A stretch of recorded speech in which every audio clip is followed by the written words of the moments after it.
Buenas, buenas, ¿cómo están? Hoy es miércoles 3 de diciembre del 2025, un poco ya entrando en lo último que nos va dejando el año, los mercados, con una semana que arrancó media rara, pero bueno, lo que estamos bien ordenados acá ahora en este Wayful Talk es, primero que nada, tenemos café y sobre todo que está Martín, así que primero que nada, bienvenido Martín. ¿Qué tal, Oscar? Encantado de estar aquí nuevamente. Bueno, feliz.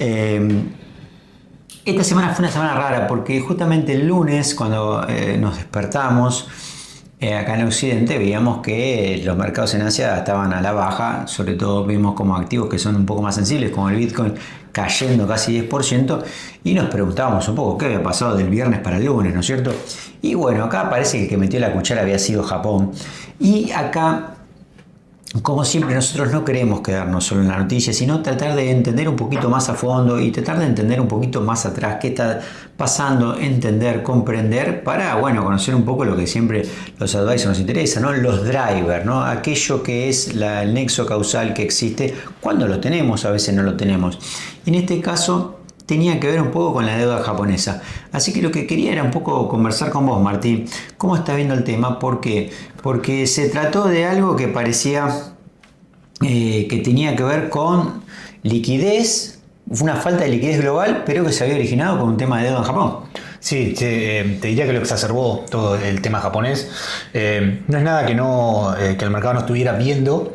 Lo que sucede es que en este tipo de eventos no es algo que sucede de un día para el otro, sino que lo vas viendo a lo largo del tiempo. Lo que estamos viendo en Japón ya lo charlamos la última vez, el aumento del gasto público propuesta por la primer ministro hizo que el mercado empezara a poner en precios más inflación en Japón, lo cual es completamente lógico. Las tasas, más que nada las más largas, se volaron. Y entonces lo que sucede es que Japón históricamente, desde que su burbuja reventó a principios de los 90, ellos tienen tasa de interés artificialmente baja.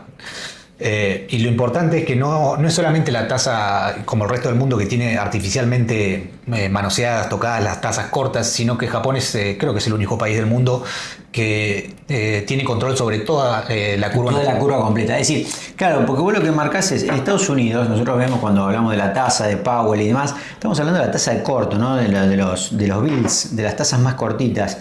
La tasa de 10 años y la de 30 años flotan. Son tasas de mercado. Son tasas de mercado. En el caso de Japón me dice que de punta a punta, de acá a 30 años, todo toqueteado. Sí, de hecho, si vos ves las curvas de deuda, vos ves hoy en día, ya sea en Estados Unidos o en Europa, ves una deformidad, ves como que se mueve así, y la curva japonesa está perfectamente así, inclinada. Esto lo hace el Banco Central de Japón mediante un programa que se llama Yield Curve Control.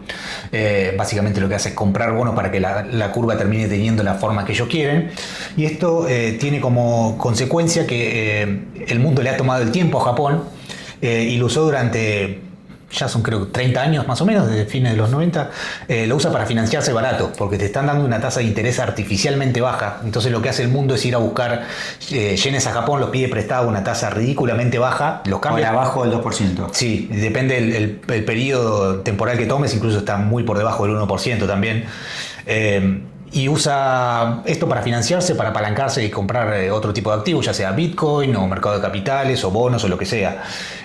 Nunca se... Sí. No, claro, a ver si entiendo, digo, entonces claro, vamos a decir, cuando hay un cambio en la tasa, como por ejemplo vos me decís el mercado demandándole al nuevo gobierno otro tipo de costo por la liquidez, porque la inflación podría empezar a ser un poco más significativa, el proceso empieza a ser a la inversa. Sí, no solo eso, es un caos el mercado en Japón en este momento porque está apretando el acelerador y el freno al mismo tiempo. Por un lado te va a subir las tasas de interés y por el otro va a tener un programa de estímulo económico muy fuerte. Y esto al mercado son cosas que le hacen mucho ruido, lo confunde, no sabe si darle más pelota a la tasa de interés o si al empujón monetario que va a dar la primer ministro. Y por ejemplo lo que empieza a suceder es que como resulta muy caro protegerte ante la volatilidad de la moneda cuando haces estos trades, si vos te protegés ante volatilidad del yen, prácticamente pierde todo el chiste el financiamiento porque terminás teniendo una misma tasa que que Estados Unidos. Claro, eso, el protegerse contra una variación, en este caso que sería la baja del yen en fortaleza del dólar, es tan caro como ir a tomar dinero a Estados Unidos. Exactamente, se neutraliza. Pero ¿qué pasa? Como el yen es una moneda que es tan pero tan estable, es una moneda que siempre en tiempos de crisis, cuando ves que se sacude el S&P 500 o se sacuden los mercados a nivel global, vos ves una fortaleza del yen porque los inversores van a protegerse del yen. Cuando ven que todo tiembla, vamos y compramos yen. Todo esto porque históricamente fue una moneda muy pero muy estable, con pocas variaciones, entonces tenías por un lado que podías ir a buscar financiamiento muy barato contra yen y por el otro que el yen no se movía. Entonces te cerraba por todos lados. Y hoy esto se está perdiendo. El yen se está devaluando muy fuerte y al estar subiendo las tasas de interés ya no te está resultando tan conveniente ir a apalancarte a Japón. Claro, yo digo un poco para dimensionar esto, ¿no? Y ver el ejemplo que nos propone Martín. Digo, va una persona, toma dinero en yenes, este dinero lo paga muy barato, lo convierte a dólar, con dólar lo hace otro tipo de inversión. Entonces dice, bueno, ante un pequeño cambio, porque estos cambios son muy, muy pocos, significativos en términos relativos, pero en términos absolutos, pero no relativos. Porque claro, lo que pasa es que los que están haciendo las operaciones no son el común de mercado, digo, la Doña Rosa. Son instituciones financieras muy profesionales que lo hacen con muchísimo dinero. Sí, no hay un estimado, hay estimados, pero no se sabe cuál es el número exacto de este trade. Se estima que es entre 1 y 10 trillones de dólares, que serían, no sé, 20 veces el PBI de Argentina, más o menos. Claro, cuando hay una pequeña, o sea, tienen que ir a desarmar por la plata que se pierde en todo esto, puede ser. Sí, tenés que hacer la contraria a la que hiciste, y esto significa que vuelve mucho capital a Japón, el yen se fortalece, y te empieza a generar este tipo de problemas. Vos te tenés que desapalancar en los activos que te apalancaste, los bitcoins que compraste o el S&P que compraste. Claro, por esto podemos encontrar algún tipo de aplicación de que por eso caía tanto el mercado el lunes, sobre todo el mercado de bitcoin, de criptoactivos. Es la fuente, como te dije, la fuente por excelencia para buscar apalancamiento en el mundo. Siempre fue muy muy barato Japón y eso se está terminando. Ahora también esto hace que los activos japoneses cobren valor porque es dinero que está volviendo a Japón. Están máximos el mercado japonés, por más que parezca increíble. Hoy a la mañana, de hecho, cuando veíamos el repaso de los mercados, hacia mixto, China cayendo, pero Japón subiendo, ¿no? Un poco en este coletazo que está hablando Martín del lunes. Sí, es retorno de capital hacia Japón. Esto fue, digamos, uno de los puntos que tenemos en la semana marcando, pero también la agenda se la estuvo marcando Trump. Bueno, sí, es muy común que lo haga. Digo, pero concretamente, ¿con quién estaría siendo aquel sucesor de Powell? Nosotros venimos siguiendo el tema de la Fed. Ustedes saben que siempre lo ponemos sobre la mesa. No es el común denominador de los medios informativos. Lo que tratamos de poner es a la Fed porque creemos que la Fed es uno de los principales actores, si no el principal actor de todos los mercados a nivel global. Y venimos haciendo este seguimiento y venimos contando que Powell se le termina el mandato. Y en esto, ¿quiénes serían estos potenciales sucesores que de alguna manera marcarían cuál es la nueva tendencia de la Fed? Habían quedado 3 en carrera, digamos, uno era Kevin Hassett, el otro era Kevin Marsh y el otro era Christopher Waller. Que Waller era de alguna manera aquel que podría continuar alguna suerte el legado, pero estuvimos viendo en Polymarket, algo que le gusta ver mucho a Martín, que ya por encima del 75% daba que Kevin Hassett podría ser el sucesor. Lo vimos ayer a Trump y hoy especialmente diciendo no voy a tomar más más entrevistas de trabajo con potenciales porque ya lo tengo. Si en este caso fuera Hassett, podríamos empezar a imaginarnos una Fed que trabaje conjuntamente con el Tesoro, algo que medio es una rareza para Estados Unidos. Sí, algo muy tercermundista que los bancos centrales trabajen en concordancia con el Tesoro, pero parece que es hacia donde vamos.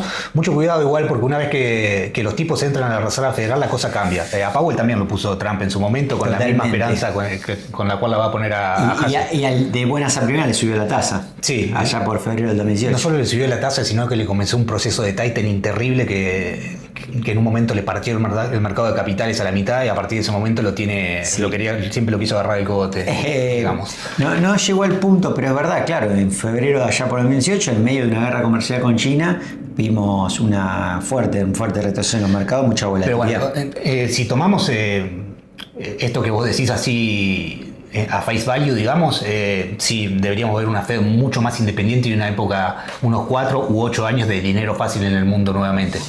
Sí, la idea podría ser que trabajen conjuntamente una suerte de, bueno, amesetamiento o aplanar la curva de tasas. Esto es una de las cosas que podríamos ver. Sí, de hecho se propuso, lo que hablamos justamente de Japón, que era el único país que hacía yield curve control, esto que acabas de decir es exactamente lo mismo en Estados Unidos, es hacer yield curve control, que la Reserva Federal se ponga a manosear las tasas de interés un poco más largas. Nosotros venimos trabajando el tema de Japón, ya lo habíamos no hicimos nunca como un especial, pero sí que lo venimos trabajando en algún que otro con más profundidad, y lo que estamos viendo es esta japonización, ¿no? Porque digamos, lo de Japón da cuenta de un nivel de deuda en términos relativos asombroso, 2.5 veces el PBI. Sí, es como 300% del PBI. Es lo que ganan los japoneses al año, bueno, casi 3 veces. Es este tipo de desmanejo ya de deuda, y lo que lo estamos viendo tanto en Estados Unidos y en algunos casos la famosa dominancia fiscal, cuando tu país está tan pero tan endeudado como el caso de Japón o en el caso de Estados Unidos en menor medida, lo que sucede es que Estados Unidos en términos absolutos es tan grande el país que el nivel de deuda vos lo ves y te asusta, creo que están 40 trillones de dólares ahora. Entonces lo que empieza a suceder es que se empieza a ver dominancia fiscal. Como tu país está pagando tanto en intereses por esa deuda, está la tentación de bajar las tasas de interés forzadamente, y en un momento que tal vez la economía no te lo demanda, simplemente para pagar menos intereses por tu deuda. Claro, con el correlato de que la inflación se podría ir de los objetivos de la Fed, ¿no es cierto? Sí, pero tal vez sea algo buscado, porque es una buena forma de licuar la deuda. De licuar deuda, claramente. Bueno, por otro lado, sepamos, lo venimos trabajando, lo venimos charlando, que también en enero, o sea, esto de Kevin Hassett podría ser a principios del 2026, es lo que Trump dijo, no precisó fecha. Obviamente que ya en febrero comienza un periodo donde el reemplazante empieza a trabajar con el titular de la Fed, que hasta mayo que efectivamente el titular de la Fed deja las funciones por completo. En ese cambio vamos a tener 4 gobernadores que cambian, ¿no? Recordemos, ya lo charlamos mejor, son 12 los gobernadores que votan. De esos 12 hay 8 que están siempre fijos, 7 de Washington, 1 es el gobernador de la Fed de New York, y los otros 4 van cambiando. De esos 4 que cambian, posiblemente entra un 4 no tan dovish, sino más bien hawkish, es decir, aquellos que son más protectores, más monetarista, más fiscalista, más monetarista. Entonces, atención con esto, ¿por qué? Porque el contexto que nos está marcando hoy la Fed, la política monetaria norteamericana, es que estamos viendo como bandos dentro de la Fed y no una Fed unificada.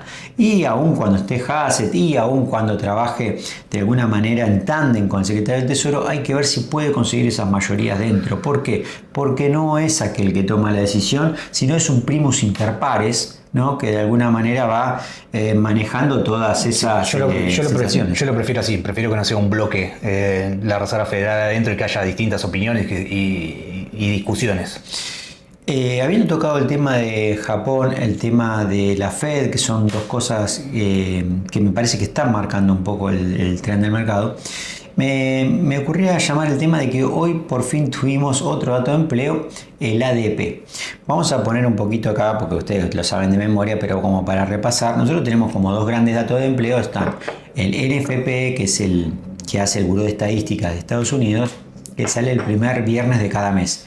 Tendría que salir el próximo viernes, ¿ok? 2 días antes sale el ADP, que es un trabajo similar, pero que lo hace una agencia privada. Siempre en esta oficina hubo una guerra sin cuartel de que el ADP no, que el ADP sí. No empezamos a amigar con el ADP porque lo que decía Martín la otra vez es, bueno, me parece un dato que puede incluir el empleo no registrado, sí, a diferencia de lo que hace el Buró de Estadística. Sí, como siempre en mi vida pegué una vuelta. En este caso de 180 grados. Todo el tiempo. Bueno, en este que sí, bueno. Es así, solo los necios no cambian. Muy buenos.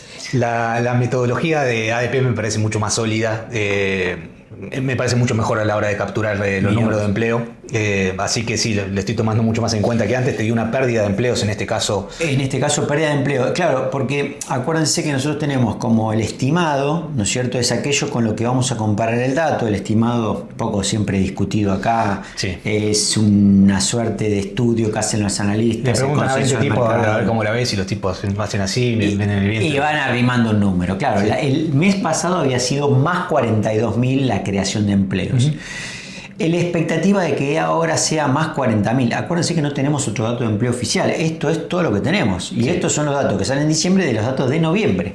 Y nos dieron pérdida de 35.000 empleos perdidos. Sí. Lo peor de todo, si querés, te señalo, es en qué sector en qué tamaño de las empresas fue el que se perdió el empleo. Súper interesante. En las empresas de entre 0 y 20 empleados fue donde más se perdieron puestos de trabajo. Ahí se perdieron 120.000 puestos de trabajo. Tremendo. En las empresas más grandes, las Gigacap, te sumaron y fue lo que te llevó a compensar para que no tuvieras un número peor. Pero vos ves ahí que las mini empresas, los kioscos, las verdulerías, digamos, por hacer una comparación acá, es eso lo que está perdiendo. Se le ha dado un nombre incluso a este fenómeno, que es la economía en forma de K. Una cosa para arriba y otra para abajo. Mirá vos. Bueno, un poco contraintuitivo, porque uno que se imagina es que con la inteligencia artificial, ahora lo vamos a tocar el tema, las grandes empresas irían bajando costos. ¿Por qué? Porque serían los primeros que pudieran aplicar esa inteligencia y poder sacando los white collar jobs. Exactamente. ¿No? Los empleos de los empleos de oficina, sí. Así que en este caso, muy llamativo, porque estos son empleos genuinos, digamos. Exactamente, el motor real. El 95% del empleo americano y en todo el mundo está generado por estas empresas de entre 10 y 20 puestos de entre 10 y 20 empleados. Esto que mencionamos y en relación a la inteligencia artificial está teniendo, digamos, también un tono, unas idas y vueltas, y sobre todo lo venimos trabajando acá, el hecho del gasto que significa la inversión en CAPEX, en hardware, en servidores, en lo que son los fierros. Esto, según lo venimos viendo, porque cuando salieron los reportes de las empresas, sobre todo las hiperscalers, ¿no? las Meta del mundo, Google, Meta, Amazon, ¿no? Ahí lo vimos, este fenómeno que ya no alcanzaba con el free cash flow, es decir, con la plata que ganaban, sino que ya empezaban a endeudarse y en algunos casos endeudarse fuertemente. Está haciendo un ruido. ¿Por qué? Porque a todo esto se había metido el bueno de Michael Burry, al cual le rendimos un mini homenaje en el anterior, ¿no es cierto? Y lo que decía Michael Burry, ustedes se acordarán de la película de Big Short, ese personaje interpretado por Christian Bale, lo que decía era un poco que había sobre todo un engaño también en cuánto nos iba a durar esa tecnología, porque no solamente era la cantidad de gasto que lleva, no sé si la vamos a recuperar. Ustedes me podrán decir, yo lo sé, ustedes van a decir, bueno, Uber estuvo 10 años para ganar plata, lo propio Netflix. Bueno, ok, sí, pero acá estamos hablando de que encima esos fierros que se van comprando ahora parece que no durarían los 6 años que estiman, sino mucho menos. Unos 3, tal vez. Porque el desgaste es mayor. Sí. Entonces, en todo eso estamos viendo unos ruidos fenomenales y bueno, nos desayunamos estos días también con más ruido. ¿Cómo estás viendo las últimas novedades al respecto? Sobre todo, bueno, el cable que salió hoy, vos posteaste para la firma acerca de que ChatGPT está teniendo unos serios problemas para dar servicio. Si lo estuvieron usando en estos días habrán notado que les funciona pésimo. Yo no lo puedo utilizar para nada directamente. Están trabajando ahora, Sam Altman, el CEO de OpenAI, dijo que están trabajando intensamente para arreglar todo esto, que es realmente problemático, anda muy pero muy mal. Y una cosa es cuando vos tenías el mercado cautivo, cuando eras el único modelo de estos, y hoy en día ya tenés competencia por todos lados. Yo estoy a 1 centímetro de pasarme Gemini. Yo estoy a unos minutos. Sí, es eso lo que está pasando, está funcionando pésimo. Y primero que nada, ya lo he dicho otra vez, esto no es lo que me prometieron. A mí me prometieron crecimiento exponencial durante años y años, y esto parece que se está moviendo al revés. Nosotros acá lo usamos un montón en el trabajo y la sensación que nos daba era, bueno, che, ¿a vos te está pasando? Sí, a mí me está pasando, digamos, sobre todo porque nosotros hacemos trabajo que cada vez vamos complejizando más y, bueno, iterando de una forma más compleja. Yo creo que una de las cosas que puede estar pasando es que la compañía está intentando abaratar costos. Es una compañía que pierde plata por todos lados. Cada vez que vos le preguntás, le decís, hola, ¿cómo estás?, la compañía pierde no sé qué cantidad de dólares. Entonces tal vez estén intentando optimizar un poco el tema de gastos y es ahí donde parece que le empieza a crujir todo un poco.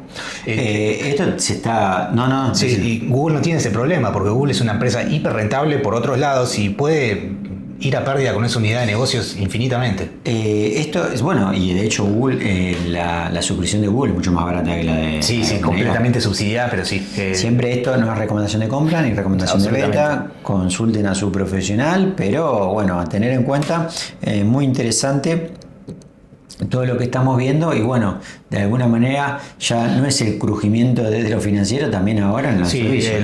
Otra cosa que salió, los credit default swaps, esos que tanto hemos hablado en estos días, los de CoreWeave, le están dando un 45% de chances de default en los próximos 5 años, es altísimo. Nosotros lo habíamos visto con los de CoreWeave, con lo de Oracle, ¿no? Que lo hablamos en un par de Waveform Talk atrás, pueden ir a ver y explicamos un poco qué son los credit default swaps para tener en cuenta. Es como una medida digamos, de precio que se le empieza a poner a la deuda en base a la posibilidad de que esa deuda sea pagada. Sí, ¿cierto? y mediante un cálculo matemático relativamente sencillo vos podés calcular las probabilidades de default. Bueno, para correr un poquito de esto y meternos en otro tema que es la energía, ¿no? Que lo estamos viendo tanto en la guerra de Ucrania, de Ucrania y Rusia, que la vemos encrudecida, pero también lo estamos viendo el fenómeno en Venezuela, que bueno, el fin de semana, creo que el viernes mismo, estábamos viendo fotos en donde estaban todos los vuelos y estaba Venezuela en el medio y todos los vuelos hacían así. Sí, ¿Qué novedades tenemos? Porque estamos hablando hasta de un aterrizaje, o sea, de que Estados Unidos se meta de forma terrestre. Sí, primero que nada el poder del presidente americano que te cierra el espacio aéreo con un tuit, porque no hubo una orden oficial ni nada, te cerró el espacio aéreo entero con un tuit. Sin un decreto. Sin un decreto de nada. De su propia red social. De su propia red social, ni siquiera lo hizo en Twitter, lo hizo en su propia red social. Y te cerró el espacio aéreo en 5 minutos, ya no volaba un avión sobre Venezuela. Y Estados Unidos ya directamente se puso a hacer simulacros de combate, simulacros de ataque, que es el paso previo, y de vuelta es una forma de meter mucho miedo, de meter terror. Le están intentando dar una salida a Maduro. Parece que se ofreció Qatar a brindarle asilo. Esto es algo que hacen muchos los países del Medio Oriente, Qatar principalmente y Arabia Saudita. Se refugian a este tipo de personajes. De hecho, se pelean por refugiar a este tipo de personajes porque les da poder de negociación contra Estados Unidos. Son activos muy valiosos para estos tipos. No, aparte me imagino que deben llegar a unas valijas, algo deben llevar. No deben caer con la mano vacía. Nadie cae con las manos vacías. En un momento se habló hasta que se podía haber ido a Brasil, que Brasil le podía dar algún tipo de refugio, ¿no? Sí, Maduro. Sí, no la veo. Yo creo que si se va a tener que ir a Qatar o en su defecto a Cuba. Pasa que no creo que quiera vivir en Cuba. Maduro va a preferir estar con los inodoros de oro en Qatar. Claramente. La gente no es tonta. Así que yo lo que no veo es a Maduro sobreviviendo un año más de acá. Puede estar un tiempo más, ¿viste? Pero ya lo que te dije, Estados Unidos no lleva un portaavión de $100 mil millones de dólares a pasear a la costa de Venezuela. Lo que noto es que la presión viene siendo no brutal, pero sí constante, sí cada vez un poquito más, y me parece que esto de alguna manera es flujo que no está entrando, porque todos estos cárteles se les está complicando más vender la droga. Hay una inflación de cocaína. Hay una inflación de cocaína, lo vimos el otro día. Está subiendo mucho el precio de la cocaína por esos ataques a las barcazas estas que transportan droga.